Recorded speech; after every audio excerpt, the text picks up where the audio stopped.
There is a great demand for firefighters now. Houston Fire Department, they're short about 600 firefighters. The demand is there, and the majority of our students, cadets, go to the Houston Fire Department.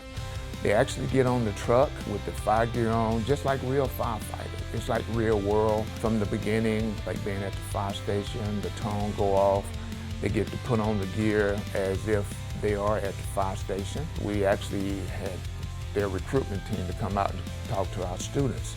They can go out and get a nice career started right when they graduate here.